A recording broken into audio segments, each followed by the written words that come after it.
Macron, on ne mourra pas pour l'Ukraine. C'est l'un des nombreux slogans scandés par des milliers de manifestants ce samedi à Paris.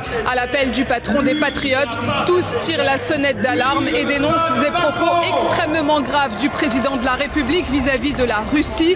Un discours va-t-en-guerre qui met en danger la France et le peuple français, dit Florian Philippot. Macron, plus la paix en Ukraine est possible, et on voit qu'elle devient possible, plus lui fonce vers la guerre. Parce qu'il ne veut pas du scénario de paix, parce qu'il a besoin de la guerre pour son propre agenda personnel, politique, pour tenir les Français sous crainte, sous peur et les manipuler. Et il en a besoin aussi pour aller vers plus d'Union européenne. Et donc là, il a franchi un cap délirant avec son allocution l'autre soir télévisée, où il a voulu vraiment faire peur aux Français et commencer à parler d'envoi de troupes françaises en Ukraine, et puis de défense européenne, de transfert de la dissuasion nucléaire.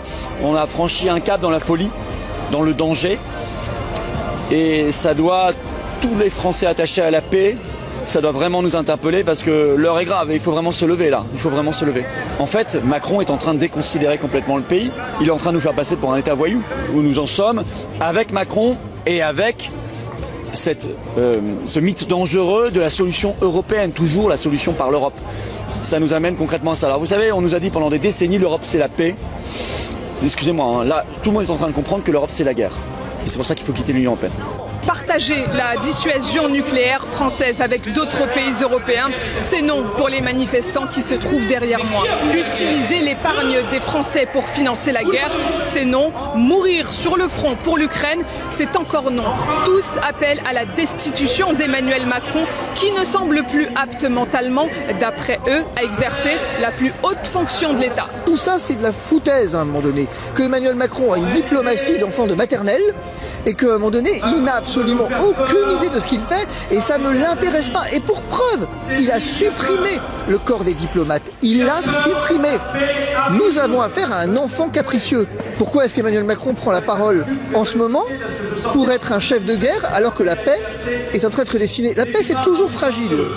C'est pas simple. Moi, je veux bien qu'on me dise qu'il y a un envahisseur, tout ça, on peut le dire. On peut le dire. La réalité, c'est un tout petit peu plus complexe quand même. Et que simplifier les choses à outrance pour faire peur, ça, c'est terrible quand même. Jamais été. C'est un incompétent, un fou, un vrai fou, bon pour l'asile, purement et simplement. Il n'a jamais été compétent, et de toute façon, il est arrivé là grâce à ses amis qui l'ont placé là, tout simplement, parce que pour eux, c'est un pion, ni plus ni moins. Est-ce que vous vous inquiétez pour l'avenir de la France aujourd'hui? Ah oui, sincèrement, je m'y inquiète énormément, parce que cette personne, cet être, ne veut rien de plus que arracher aux Français leur argent, leur liberté et maintenant leur vie en plus. On voit Macron comme un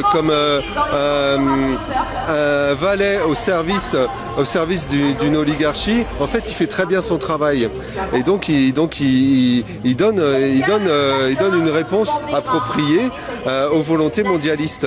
Et donc ça c'est une première chose. Deuxième chose, il est peut-être dans une phase où, vu ce qui se passe au niveau personnel et vu les tensions, il perd un petit peu la main sur un certain nombre de sujets. Et il veut essayer de récupérer la main, et ça c'est aussi un outil à titre personnel pour reprendre la main dans la sphère internationale. Ces manifestants pointent également du doigt l'inaction de l'opposition politique compte tenu de la gravité de la situation, avec ces discours qui se multiplient de la part du président de la République et des membres de son gouvernement, relayés par les médias mainstream, et qui préparent clairement les Français à une éventuelle guerre contre la Russie.